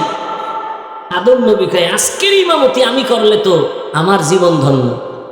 সবাই চায় করবে। আল্লাহ কয়, আমার রসুলের সামনে কারো ইমামতি চলবে না, রসুলকে সামনে আগায়া দাও। সেদিন থেকে রসুল শুধু ইমাম না, ইমামুল মুরসালিন। এবার কয় নাম নাম কওয়া যাবে না বলে স্বপ্নের ব্যাখ্যা দেওয়া যাবে না। খাদেমা আবার দূর গিয়া কয়, ও রানী জুবায়দা খাতুন, নাম না বললে স্বপ্নের ব্যাখ্যা দিবে না। কয়, যাও নাম গিয়া বলো। এবার নাম কইছে জুবায়দা। কপাল খুললে গেছে। জুবায়দা দেখছে, কয় হ্যাঁ। জুবায়দারে গিয়া জানাই, ও জুবায়দা মক্কায় এমন কিছু কাজ করবে মানুষের উপকারে, আর সারা দুনিয়ার মানুষ জুবায়দার উপকার গ্রহণ করবে। এই জুবায়দা স্বামী সরকার, দেশের দায়িত্ব, 1 টাকাও সরকারি খরচ না করে জুবায়দা নিজের টাকা ব্যয় করে মক্কা নগরীতে পানি পায় না মানুষ, পাইপ নাই, কেমনে পানি নিবে? নহর কেটে, ড্রেন কেটে নহরে জুবায়দা নামের পানির নহর করলো। এখনো সেই নহর, দেওয়াল করা নহরে জুবায়দা, পানির ড্রেন, এখনো সেই দেওয়াল আছে। সারা দুনিয়াবাসী উপকার পাইছে না পায় না? দেখছেন স্বপ্ন দেখছে কি ব্যাখ্যা কি? আর এই স্বপ্ন দেখছে, ব্যাখ্যা হবে না কেন? যেই জুবায়দা নিজে কোরআন কোরআনে হাফেজা, 100 কাজের নারী হাফেজা, 24 ঘন্টা জুবায়েদা খাতুনের ঘরে কোরআনের তেলাওয়াত। আমগো ঘরে ও বাবারা, আপনিও সারা রাত মোবাইলের হক আদায় করেন। হ্যাঁ, কিয়ামতের দিন যদি এই উসিলায় মাওলায় মাফ করে। বউয়ের হক আদায় করতে পারি না, মাইয়ার হক পারি না, ছেলের হক পারি না, মোবাইলের হক আদায় করতে কোনো টেনশন নাই। সেদিন এক চোরা আমার কান্দে হাত দিয়ে একটা ছবি তুলতে এসে কয়, হুজুর একটা সেলফি যদি আল্লাহ উসিলায় মাফ করে। ছবি তোলার জন্য সরকারি প্রয়োজন ছাড়া, মদিনার অর্ডার ছাড়া ভিন্ন কোনো কারণে ছবি তোলা 1000 কোটিবার হারাম, কবিরা গুনাহ। বাথরুমটা বাইরেছি দেই, হ্যাঁ না একজনে খাড়াই দিস। আমি কি তুই ভিতরে আইলি না কেন? তোর এত শখ ছবি তোলা। মরার সময় মোবাইলটা কাফনের ভিতরে নিবি, কবরে যখন ফেরেশতা আইবে বলবি আগে সেলফি পরে প্রশ্ন। মোবাইল লিয়া মর। আহ, ঘরে ঘরে ঘরে ঘরে এই মোবাইলে সারা রাত কবিরা গুনাহ, কবিরা গুনাহ। স্বামী আর স্ত্রীর মধ্যে দূরত্ব কেমনে যে বুঝাই রে যুবক। এই মোবাইল কথা কয় না। স্বামী আর স্ত্রীর মাঝে দ্বন্দ্ব, এই মোবাইল। মা বাবা সন্তানের মাঝে দূরত্ব, এই মোবাইল। ছাত্র শিক্ষকের মাঝে দূরত্ব, মোবাইল। মা ছাড়তে রাজি, মোবাইল ছাড়তে রাজি না। ভাই ছাড়বে, বাপ ছাড়বে, টাকা ছাড়বে, বাড়ি ছাড়বে, মোবাইল ছাড়বে না। এই জন্য আল্লাহর কাছে বারবার দোয়া করি, হে আল্লাহ মোবাইলের গুনাহ থেকে তুমি আমাদের পরিত্রাণ দান করো। আমি যে ফেসবুক চালাই না, কি হয়েছে? এই পুরুষে আমরা শুনছি ছোটবেলা, পুরুষ জিদ করলে বাদশা হয়, বাদশা। মহিলাকে আর কর দরকার নেই। পুরুষে জিদ করলে, রাগ করলে কি হয়, আর মহিলারা কি হয় ওটার দরকার নাই কর। তো জিদ করতে পারো না যে জীবনে মোবাইলে আর চালাবো না, ফেসবুক দেখবো না, বেগানা নারী দেখি কি হয়। আল্লাহ এই মোবাইলের গুনাহ থেকে আমাদেরকে হেফাজত করুন। অনেক কষ্ট হইতেছে, আরে ভাই আমার তো হইতেছে, তারপর আপনাদের দোয়ার জন্য চালাচ্ছি। পৃথিবীতে কথা বলার মতো কষ্টের কোনো আর কাজ নাই। তাও যদি টাইম মতো ঘুম না হয়, বা কুত্তার মতো সারা দেশে দৌড়। এরপরে এক লাইনের মানুষ হইলে বোঝা যায় চোখ বন্ধ করে একটা টান দিয়ে গেছে। মানুষ যদি হরেক লাইনের এক এক মেজাজের এক একজন, কথা ঠিক না? গরম কথা কইলে কয় হুজুরের ইমান বেশি গরম, এখনো যাব না। ঠান্ডা ওয়াজ করলে কয় পরের বাড়ি খাইয়া ইমানের পাওয়ার শেষ। কি শব্দ হুজুর কয় ভাই দাওয়াত কা আলহামদুলিল্লাহ, আমনের বাড়ি কয় নাউজুবিল্লাহ। ভাইরা আমার, জুবায়েদা খাতুনের এই কোরআনের বরকত। এইবার 9 বছরের বালক, মনে আছে? সিংহাসনের মধ্যে বসে আছেন। এবার বাচ্চা ডাক দিয়া কয়, ও বাচ্চা হারুন রশিদ। আবার বলেন, হারুন রশিদ তো এমন জ্ঞানী, রাস্তা দিয়া যাইতেছে, দেখে এক বুড়া। এই বুড়ারা ঘুমাইতেছেন, জীবনে তো কম ঘুমান নাই। আর বাঙালি তো এখন রাত্রে ঘুমায় না, ওই যে একটু আগে বললাম সারা রাত মোবাইলের হক আদায় করে, ঘুমায় সকালে। কি সারা রাত মোবাইল মোবাইল মোবাইল। কয়জন আল্লাহর বান্দা বুকে হাত দিয়ে বলতে পারবে যে মোবাইল আমার হাতে আছে, চোখের গুনাহ হয় না, জবানের গুনাহ হয় না, কানের গুনাহ হয় না, অন্তরের কল্পনার গুনাহ হয় না, মোবাইল চালায়? এত বড় চ্যালেঞ্জ কয়জনে দিতে পারবে? যা দিতে পারবে আল্লাহর শপথ সেই জমিনের বড় বুজুর্গ। যে বলতে পারবে আমি মোবাইল চালাই কিন্তু চোখের গুনাহ হয় না, আমি টাচ মোবাইল চালাই, ক্যামেরা মোবাইল চালাই কিন্তু আমার হাতের গুনাহ হয় না, অন্তরের গুনাহ হয় না, সে এই জমিনের বড় বুজুর্গ। আর একটা কথা খেয়াল করবেন, আল্লাহ মাইয়ে ভোলা দিছে না, কথা কন না কেন? বেয়াদবি মাফ করেন, একটু মোহাব্বত লাগাই কইতো, অনেক কথা বইলে ফেলাই, বেয়াদবি নিয়েন না।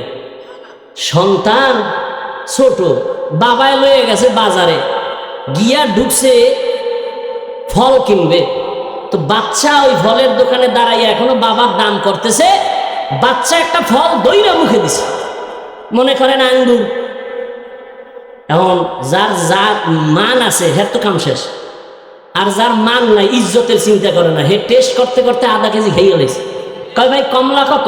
কয় এত। মিষ্টি? দেখেন দে। এইটা থুয়ে গেছে। আঙ্গুর কত? কয় এত। মিষ্টি? কবে আনছো? এই দেখি, দেখো। দেখতে দেখতে মোটামুটি আধা কেজি খেয়ে গেছে। এরকম কিছু বেহায়া আছে না? এরা ডেলি যদি ফল বাজারে যায় তার ফল কিনে খাওয়া লাগবে না। ছেলে, বাচ্চা ছেলে ফল যখন ধইরা মুখে দিছে, ইজ্জত আলার ইজ্জত। ফল থুইয়া বাচ্চার হাতটা ধইরা ডাইরেক্ট বাসায় দৌড়। ঘরে ঢুইকা বিবিরে খাই, বিবি আমার ইজ্জত শেষ। কেন? ফলের দোকানে সন্তান হঠাৎ করে একটা আঙ্গুর মুখে দিয়ে ফেলাইছে। বলো জীবনে আকাম তুমি করছো? বউ কয় না, আমি তো কোনোদিন কারো জিনিস ধইরা খাই নাই। স্বামী বলো তুমি করছো? স্বামী বলে আল্লাহর কসম আমি কোনোদিন অন্যের জিনিস ধরি নাই। স্ত্রী কয় হয়তো তুমি নয়তো আমি, বাইর করো, খুঁজো। খুঁজা খুঁজা খুঁজা খুঁজা এবার বউ হঠাৎ করে কয় হ্যাঁ, বিয়ার আগে আমার আব্বাজানের বাড়ির পাশে আর একটা বাড়িওয়ালার গাছ ছিল, আমগো বাড়িতে জুইকে রইছিল, ওই ডালের ফল আমি চিরা খাইছি। বুঝেননি? বুঝেননি? গাছ ভালো হলে ফল কি হবে? একটা বাবা চিন্তা করে না যে আমি যদি চরিত্র নষ্ট করি তো আমার সন্তানের মধ্যে অটোমেটিক সে চরিত্র চলে যাবে। আপনার চরিত্র আলা সন্তানের শিখান লাগবে না, অটো চলে যাবে। বুঝেন নাই? ফ্রি মাইন্ড আর ডোন্ট মাইন্ড। বউ স্বামীর নাম ধরে ডাকে, স্বামীও বউরের নাম ধরে ডাকে। বউরে ডাকে এই বেবি ওয়েলকাম। বেবিও স্বামীরে ডাকে হৃদয়, ফানি দাও। আল্লাহ দিছে সন্তান, কেউ ভাই নাম ধরে ডাকেন কেন? কয় ডোন্ট মাইন্ড, ফ্রি মাইন্ড। তো সন্তান বড় হইয়া দেহে এ কয় বেবি, হে কয় সাগর, হে কয় হৃদয়। এখন বাচ্চাও শিখছে ডাক দিয়ে কয় বেবি ভাব দে। কিছুদিন পর কয় হৃদয় টাকা দে। আচ্ছা 2 দিন শোনা যায় সন্তান খুবই আব্বু আম্মু এটি কয় না, মাথা গরম। এবার রায়বারের গেছে ধইরা, ভাই সন্তান আল্লাহ দিছে, মান সম্মান শেষ, জুতার বাড়ি খাওয়া বাকি। সন্তান নাম ধইরা ডাকে, মাইনসি শুনলে তো জুতা দিবে। কি করা যায়? কয় বুদ্ধি একটাই, সন্তানের মাঝখানে বসাইয়া তুমি বউরে কবা একবার আম্মু, বউ তোমারে কইবে একবার আব্বু। এইভাবে প্র্যাকটিস করো তো সন্তানও শিখবে আম্মু আম্মু, নাইলে এছাড়া আর কোনো উপায় নেই। ফ্রি মাইন্ডের কপাল। জিন্দগি মে বন্দগি তু কর নাহি, জিন্দগি মে বন্দগি তু কর নাহি, জিন্দগি বে বন্দগি শর্মিন্দা হে, जिंदगी बे बंदगी शर्मिंदा है। यहाँ हम सब मुसाफिर दिल ना लगा, यहाँ हम सब मुसाफिर दिल ना लगा, अहले दिल की नजर से रूह करता जा, शाह दौलत सब फकीर गर नेक ने है, शाह दौलत सब फकीर गर नेक ने है, जिंदगी में बंदगी तू कर नहीं, जिंदगी में बंदगी तू कर नहीं, जिंदगी बे बंदगी शर्मिंदा है, जिंदगी बे बंदगी शर्मिंदा है। এরে নবীর উম্মত, 9 বছরের বালক ডাক দিয়া বলেন ও বাদশা, প্রশ্নটা কি আবার করেন? বলে আমি জান্নাতি নাকি জাহান্নামী বলো। 9 বছরের বালক ডাক দিয়া কয় বাদশা জাহাপনা, আপনার জীবনে এমন কোনো ঘটনা ঘটছে কিনা? বলে কি কয় আপনি চাইলেই গোপনে গুনাহ করতে পারতেন, জেনা করতে পারতেন, কিন্তু আল্লাহর ভয় করেন নাই। বাদশা হারুন রশিদ বলে আল্লাহর কসম, এইরকম একদিন আর দুদিন না, অনেক অবস্থা হয়েছিল। আমি চাইলেই গুনাহ করতে পারতাম, চাইলেই জিনা করতে পারতাম, কিন্তু আল্লাহর ভয়, আমি কোনো বাধা ছাড়া আমি সুযোগ পাইয়াও গুনাহ করি নাই। আল্লাহর আযাবের ভয় আমি ফিরে গেছি। 9 বছরের বালক ডাক দিয়া কয় আল্লাহর কসম, নিশ্চিত আপনি জান্নাতি।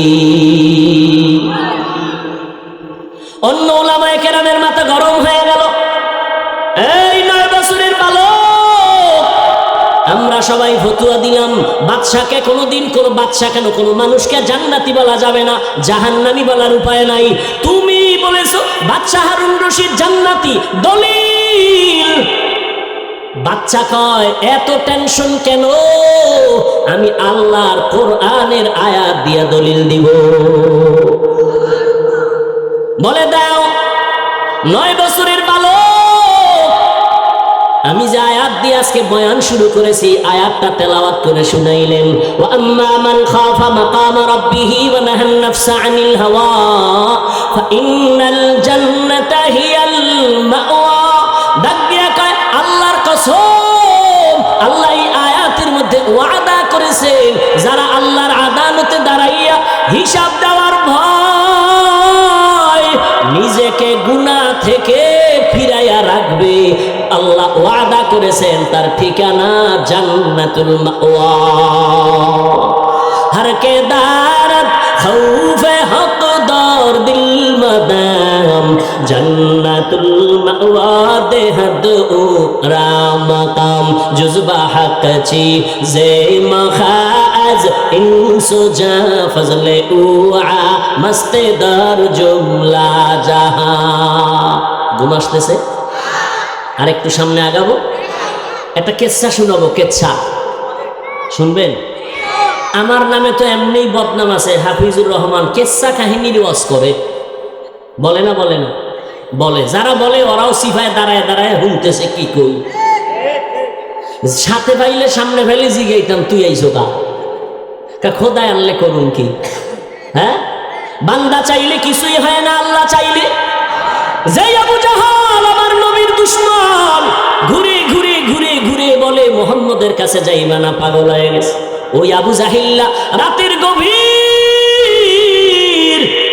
নবীর ঘরের কিনারায় গোপনে দাঁড়ায় দাঁড়ায় রহমতের নবীর জবানে কোরআন তেলাওয়াত শুনে।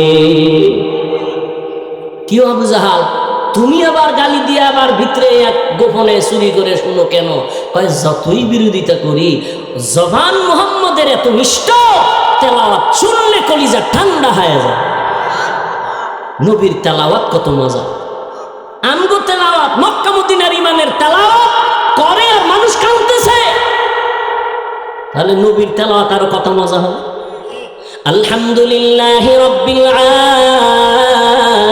আলামিন আর রহমানির রহিম মালিকি ইয়াউমিদ্দিন ইয়্যাকা না'বুদু ওয়া ইয়্যাকা নাস্তাঈন اهدنا الصراط المستقيم صراط الذين أنعمت عليهم غير المغضوب عليهم ولا الضالين।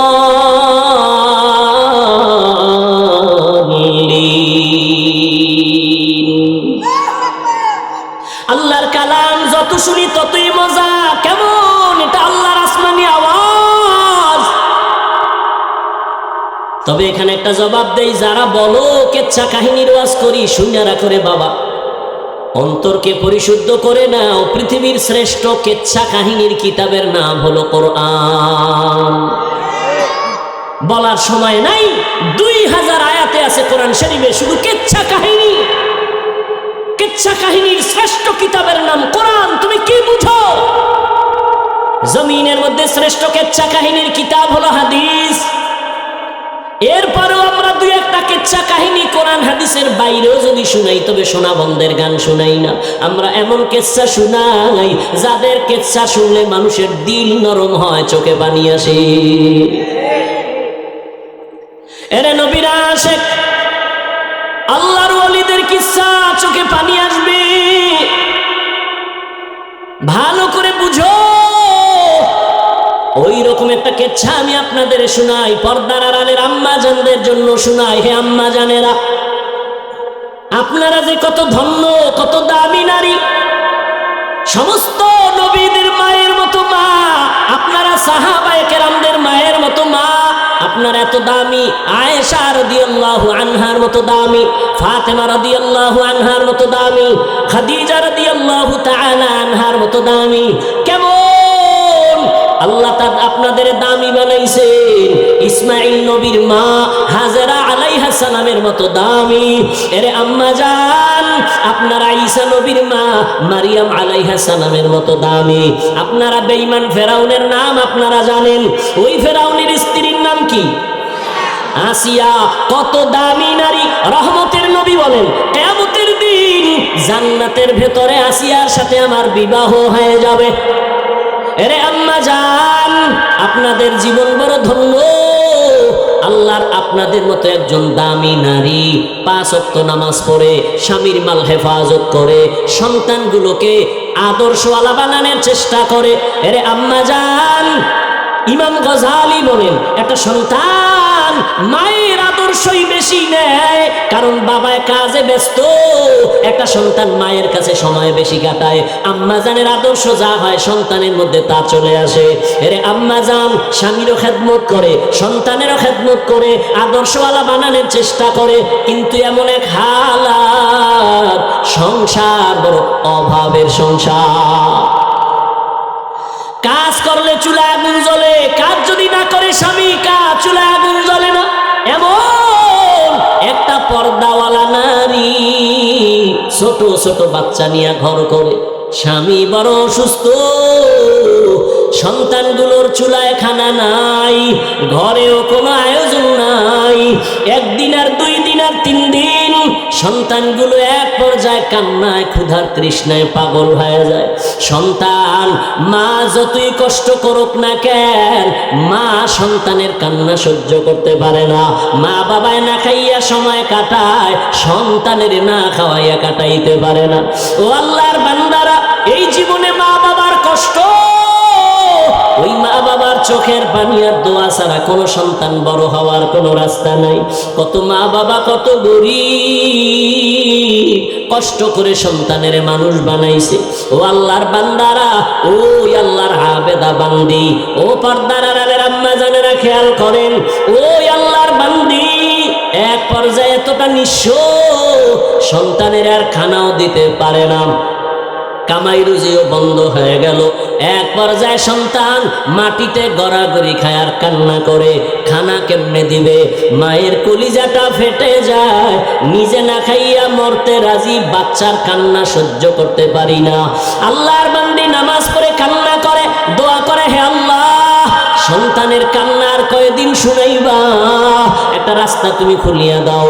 আল্লাহর বান্দি এক পর্যায়ে হঠাৎ তার অন্তরের মধ্যে একটা চিন্তা চলে আসলো, আমার বাড়ি থেকে একটু দূরে অন্য গ্রামে এক টাকাওয়ালা বসবাস করে, যদিও লোকটার আখলাক ভালো না, তবে ওখানে যাইয়া আমি নিরুপায় হইয়া বাচ্চার জন্য কিছু টাকা ধার নিয়ে আসি, আমার বাচ্চার খানার আয়োজন করব।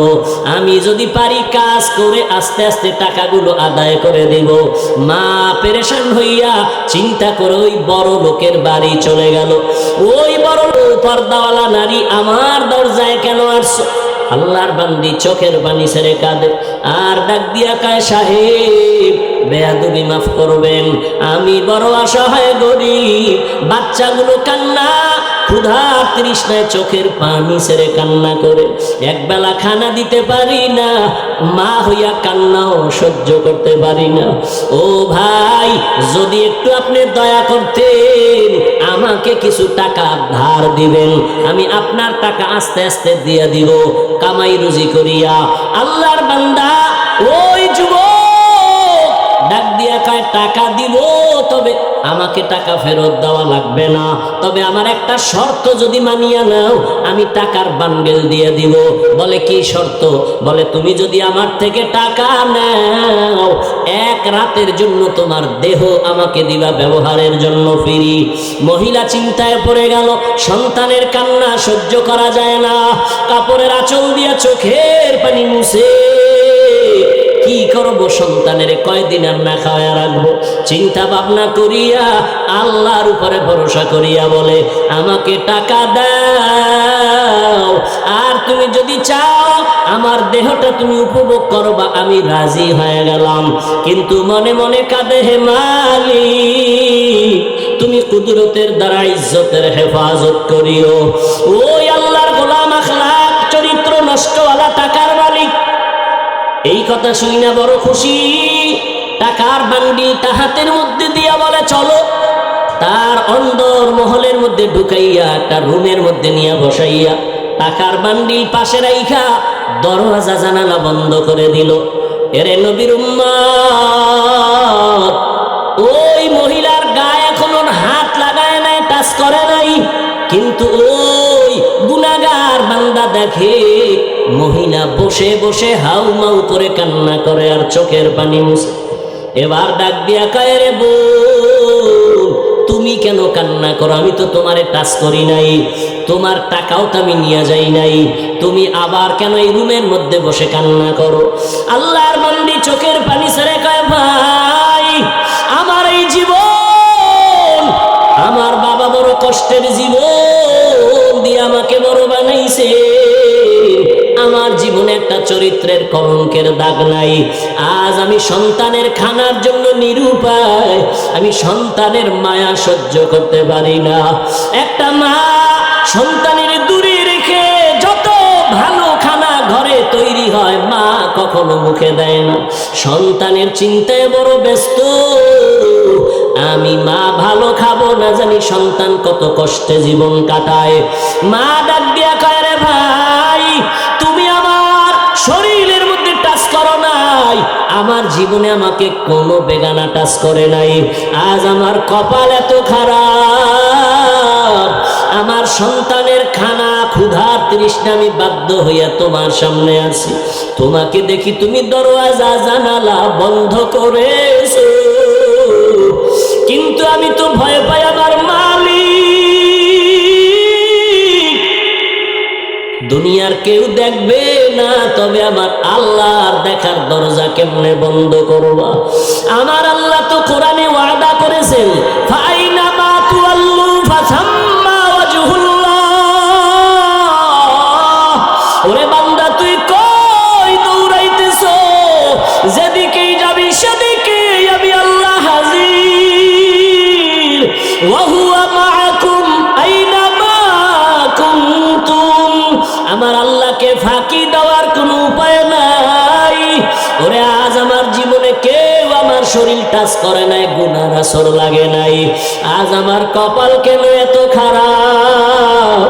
সন্তানের অভাবে পড়িয়া আজ আমি একটা জিনার জন্য রুমের মধ্যে আটকায় গেলাম। আমার মাওলা কি আমার ইজ্জত রক্ষা করবেন না? মহিলার কান্না এত বিভোর, রহমতের নবী হাদিসে ঘটনা উল্লেখ করেছেন। ওই মহিলার কান্না ওই বড় জিনাকারের অন্তরের মধ্যে দাগ কেটে গেল। ওই জিনাকার একটা চিৎকার দিয়া কয়, ও আল্লাহর বান্দি তোমার জীবনে কেউ টাচ করে নাই, এমন জায়গায় তুমি আছো এখনো আমি টাচ করি নাই, মাত্র আমি একা। তোমার শরীরে একজন ব্যক্তি টাচ করার জন্য রুমে ঢুকাইলাম। এই একজনের কারণেই যদি তুমি আল্লাহর আযাবের ভয় পাও, তো আমি বান্দা তো জীবনে একটা না দুইটা না কত শত শত জিনা করেছি। আমার এই চোখ দিয়ে কত জিনা করেছি, জবান দিয়ে জিনা করেছি। মনে হয় যেন আমার পশমের গোড়ায় গোড়ায় গুনার আগুন লাগানো। এই জীবনে কত অন্যায়, কত অন্যায়, এই জীবনে কত বেগানার সাথে কথা বলেছি। আমি একজন আর দুইজন না, কত শত গুনাহ করেছি, জিনার শিকার করেছি। ওরে তুমি যদি এক জায়গায় আইসা এখনই কান্না করো আল্লাহর ভয়, আমার তো গলায় রশি লাগাইয়া কান্না করা দরকার। ও আমার কলিজার যুবক, ওরে ওই আল্লাহর বান্দি যদি এত ভয় কান্না করে, আর ওই যুবক যদি তওবার জন্য তৈরি হইয়া যায়, ওরে এই যুবক কান্না কইরা বলে, ও বোন টাকার বান্ডিল নিয়ে যাও, আর আমাকে দেওয়া লাগবে না, আমি তোমার শরীরে আর কাজ করব না, তুমি তোমার চরিত্র সতীত্ব নিয়ে তুমি যাও, সন্তানের মুখে গিয়া খানা দাও, আমি আর তোমার শরীরে হাত লাগাবো না। তবে তোমার মনে হইল তুমি আল্লাহর পেয়ারা বান্দি, আমার মনে হইল তুমি বড় আবেদা, বড় সালেহা, বড় ইবাদত করনেওয়ালা, তুমি বোধহয় তাহাজ্জুদ পড়ো, বলে হা, তুমি বোধহয় পর্দা করো, বলে হা, কয় আমি গুনাহগারের জন্য একটু দোয়া করিও। ওরে তুমি যদি আমার মাওলার জাহান্নামের আযাবের ভয় যদি তুমি কান্না করো, জানি না ওই জাহান্নাম জানি কত ভয়ঙ্কর, আল্লাহর আদালত না জানি কত ভয়ঙ্কর। মহিলা বলে, হ্যাঁ আল্লাহর আযাব বড় ভয়ঙ্কর। কিয়ামতের ময়দানে আমার আল্লাহ সেদিন রাগ নিয়ে আওয়াজ দিবেন, লিমানিল মুলকুল ইয়াউম লিল্লাহিল ওয়াহিদিল কাহ্হার। আল্লাহ পাকের কুদরতি রাগের আওয়াজে হাসরের ময়দানটা থরথর করে কেঁপে উঠবে। ওরে গুনাহগারেরা পাগলের মতো চিল্লাইবে। নবী বলেন সব নবীরা পর্যন্ত বেকারার হয়ে যাবে। আল্লাহ পাক আবার আওয়াজ দিবেন, ওয়ামতাজুল ইয়াউমা আইয়ুহাল মুজরিমুন। ও জিনাকারেরা, ও বেনামাজিরা, ও গুনাহগারেরা, আজকে আমি আল্লাহ আমার গোলামদের ডান হাতে আমলনামা দিয়া জান্নাতে পাঠাইয়া দিব। তোমরা যারা গুনাহগার, নেককারদের থেকে আলাদা হও। গুনাহগারেরা নেককারদের থেকে আলাদা হইতে চাইবে না। তখন আমার আল্লাহ আরো রাগ হইয়া এমন ভাবে কুদরতি একটা বাঁচনি দিবে, গুনাহগারেরা জাহান্নামে চিটার মতো উড়িয়া উড়িয়া গিয়া জাহান্নামের দরজায় গিয়া দাঁড়াবে। আমার আল্লাহ আওয়াজ দিবে, রে ফেরেশতা, নেককারদেরকে ডাইন দিকে লাইনে দাঁড় করাও, আমি ডান হাতে আমলনামা দিব। আমলনামা দেওয়ার পর ডান হাতের আমলনামা যারা পাবে, এরা হাসতে হাসতে জান্নাতের মেহমানখানায় চলে যাবে। আর আল্লাহ যাদের বাম হাতে আমলনামা দিবেন, ওই আল্লাহ এমন রাগ করে বলবে, ও ফেরেশতা, এই বেনামাজি নাফরমান আমি আল্লাহর দেওয়া নিয়ামত কম ভোগ করে নাই। আমার দেওয়া পানি, আমার দেওয়া চাঁদের আলো, সূর্যের আলো, আমার দেওয়া সব নিয়ামত, ওরে আমি আল্লাহ ওরে ঘুমের থেকে না উঠাইলে কোনোদিন সজাগ হতে পারতো না। এই বান্দা আমার নিয়ামত পাওয়ার পর আমার দেওয়া চক্ষু দিয়া বেগানার দিকে তাকাইছে, আমার দেওয়া জবান দিয়া আমি আল্লাহরে ডাকি নাই, বেগানার সাথে ঘন্টার পরে ঘন্টা গুনাহের কথা বলছে। ও ফেরেশতা, ওরে বাম হাতে আমলনামা আমি সোজা দিব না, এই গুনাহগারের বুকের মাঝে ছিদ্র করিয়া ফেলো, বুকের মাঝে ছিদ্র করিয়া বাম হাত বুকের মাঝে ঢুকাইয়া পিঠের থেকে বের করো। ফেরেশতারা আল্লাহর হুকুম পাওয়া মাত্র বুকের মাঝে ছিদ্র বানাইয়া বাম হাতটা ঢুকাইয়া পেছন দিকে বের করে ফেলবে। আমার আল্লাহ কোরআনে বলেন, আমি আল্লাহ তখন পিঠের দিকের হাতে আমলনামা দিয়া আমি আল্লাহ বলবো, ইকরা কিতাবাকা কাফা বিনাফসিকাল ইয়াউমা আলাইকা হাসিবা। ও বান্দা বান্দি, জীবনে যত অন্যায় করছো হিসাব নামায় আমলনামায় লেখা, নিজের হিসাব নিজে মিলাও। ফেরেশতারা বলবেন, হে মালিক, তোমার বান্দার হাত পেছনে, আমলনামা পেছনে, চেহারাটা সামনে, চোখ দুইটার সামনে পড়বে কিভাবে?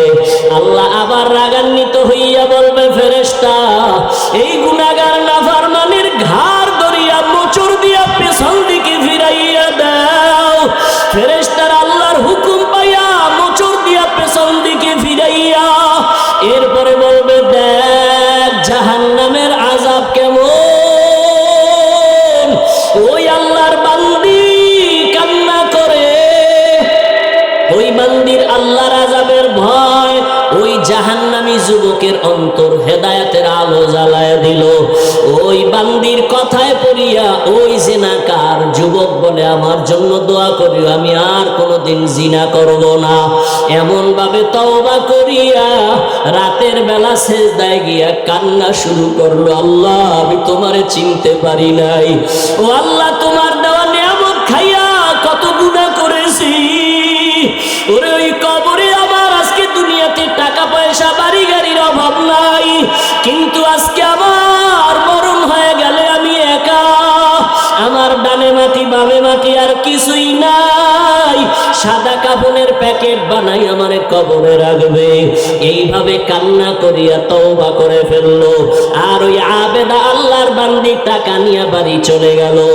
ওই জাহান্নামী জিনাকার এমন ভাবে তওবা করে ফেললো, কিছুদিন অসুস্থ থাকিয়া দুনিয়ার থেকে আল্লাহর বান্দা বিদায় হয়ে গেল। ওই সময় নবী হাদিসে লেখছে, ওই সময় ভালো মানুষ যদি মারা যাইতো, তার বাড়ির দরওয়াজার মেইন গেইটে একটা লেখা উঠা থাকতো। কে লেখতো কেউ জানতো না। ভালো থাকলে লেখা থাকতো লোকটা বড় ভালো, আবার গুনাহ নিয়ে কবরে গেলে লেখা থাকতো বাড়ির গেইটে লোকটা বড় খারাপ। ওই আল্লাহর বান্দা যখন দুনিয়ার থেকে বিদায় হয়ে গেল, এলাকার সবাই বড় খুশি। একটা গুনাহগার জালেম সন্ত্রাসী চলিয়ে গেল, আমরা বড় নিস্তার পেয়ে গেলাম, শান্তির জীবনে বাস করব। কিন্তু সবাই রওয়ানা, বাড়ির দরজার গেইটে কি লেখা আছে দেখবো। সবাই বাড়ির গেইটে গিয়া তাকায় দেখে আরবি একটা শব্দ লেখা, হাদিসের ভাষা। নবী হাদিসে বলেন, ওই বাড়ির গেইটে গিয়া লেখা দেখে সবাই আরবিতে লেখা, কদ গফারাল্লাহু লিল কিফলি। ওই বান্দার নাম কিফলুন। ওই বান্দার কিফলি নামের বান্দার নামে আরবি লেখা, কদ গফারাল্লাহু লাকা লিল কিফল। এই লেখা দেখা মানি হলো আল্লাহর ঘোষণা, ওই বান্দা তোমার জীবনের গুনাহ মাফ হয়ে গেছে, আল্লাহ তোমাকে মাফ করে দিয়েছে। ও কিফলি নামের বান্দা, কদ গফারাল্লাহু লিল কিফল। এই লেখা দেখা মানুষ পেরেশান হয়ে গেল। এলাকার চিহ্নিত জাহান্নামী গুনাহগার জিনাকার, ওর বাড়ির দরওয়াজায় এই লেখা কেন আসলো? সবাই আশ্চর্য হয়ে গেল, আল্লাহ নাকি তাকে মাফ করে দিয়েছেন। সবাই তদন্ত শুরু করলো, ব্যাপারটা কি? খুঁজতে খুঁজতে খুঁজতে খুঁজতে পাইল ওই আবেদা মহিলার ঘটনা। সবাই মহিলার বাড়ি চলে গেল, মহিলাকে আইনা ওই বাড়ির দরজায় দাঁড় করাইয়া এরপরে সব ঘটনা শুনলো। মহিলা ডাক দিয়া কয়, আমি আল্লাহর একজন গুনাহগার বান্দি, জীবনে আমার শরীর কেউ টাচ করে নাই বেগানা, আমি চোখ দিয়া কোনো বেগানা দেখি নাই, আমি গুনাহ করি নাই, সন্তানের ক্ষুধার তৃষ্ণা মিটাইতে এই জিনাকারের বাড়ি আসছি, টাকা দেওয়ার শর্তে আমারে রাতের বেলা ব্যবহার করবে। আমাকে রুমের মধ্যে যখন ঢুকাইছে আমি কান্না শুরু করে দিছি আল্লাহর আযাবের ভয়, আল্লাহর আযাবের ভয়। আল্লাহ কোরআনে ওয়াদা করেন, যারা আমার আদালতে দাঁড়াইয়া হিসাব দেওয়ার ভয়, যারা গুনাহ থেকে নিজেকে বাঁচাবে, তওবা করবে, আল্লাহর কাছে বলবে, হে মালিক, আমার মতো গুনাহগার কেউ নাই, আজকে থেকে তওবা করলাম, আর চোখের গুনাহ করব না, জবানের গুনাহ করব না, হাতের গুনাহ করব না, অন্তরের কল্পনায় গুনাহ করব না। ও এলাকার মা বোনেরা, ও বৃদ্ধ বাবাজিরা, ও কলিজার যুবক বাবারা, একটু চিন্তা করো, গুনাহ করতে করতে যদি তুমি লাগাতার করো আর না ছাড়ো, এই গুনার চরিত্র তোমার সন্তানের মধ্যে চলে যাবে, সন্তানও দিন দিন খারাপ হতে থাকবে। তোমাকে দেখাইয়া গুনাহ করা লাগবে না, গোপনেও যদি গুনাহ করো সন্তানের মধ্যে ওই গুনার আসর চলিয়া যাবে। এই জন্য এখনো সময় আছে, তওবা করে নাও। ও পর্দার আড়ালের মা বোনেরা, আল্লাহর কাছে তওবা করেন। আপনার মতো কত মা কত বোন এখনো নামাজ ছাড়ে না, বেপরদায় চলে না, স্বামীর মাল নষ্ট করে না, মোবাইলে চরিত্র বিক্রি করে না। ও বাবাজিরা, ও যুবক বাবারা, এখনো কি তওবা করবা না? আল্লাহর আযাবের ভয়, হিসাব দেওয়ার ভয়।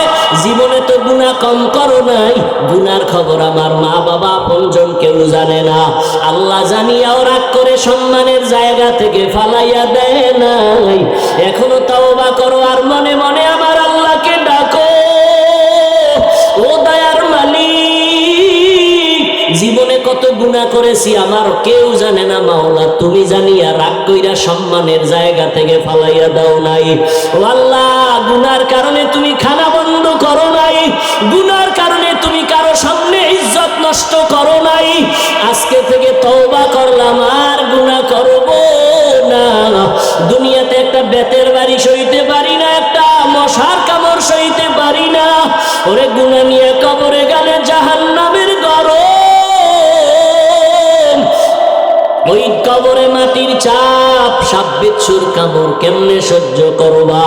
তওবা করার মতো যদি কারো অন্তর তৈরি হয়, গুনার কারণে দিলটা পাথর, চোখে পানি নাই, অথচ আল্লাহ কোরআনে বলেন সুম্মা কাসাত কুলুবুকুম মিন বাদি যালিকা ফাহিয়া কাল হিজারা আও আশাদ্দু কাসওয়া ওয়া ইন্না মিনাল হিজারাতি লামা ইয়াতাফাজ্জারু মিনহুল আনহার ওয়া ইন্না মিনহা লামা ইয়াশাক্কাকু ফায়াখরুজু মিনহুল মা ওয়া ইন্না মিনহা লামা ইয়াহবিতু মিন খাশিয়াতিল্লাহ ওয়া মাল্লাহু বিগাফিলিন আম্মা তা'মালুন। আল্লাহ কোরআনে বলে, ও মানুষ, তোদের কলব কেন এত শক্ত? পাথরের থেকেও কি শক্ত হয়ে গেল? অথচ জাহান্নামের আযাবের ভয়, কত পাথর কান্না করে ঝর্ণা ধারা প্রবাহিত করেছে, ওই যে পাথরগুলো পানি ফেলে ঝর্ণার মতো। আল্লাহ কোরআনে বলে, ওরা পানি ফেলে না, জাহান্নামের আযাবের ভয় কান্না করে। কিছু পাথর আছে টপ টপ করে পানি ফালায় আর কাঁদে, আবার কিছু পাথর আছে জাহান্নামের ভয়ে ফেটে যায়, এক জায়গা থেকে আর এক জায়গায় পড়ে যায়। আল্লাহ কয়, ও মানুষ, এত খারাপ কেন তোমার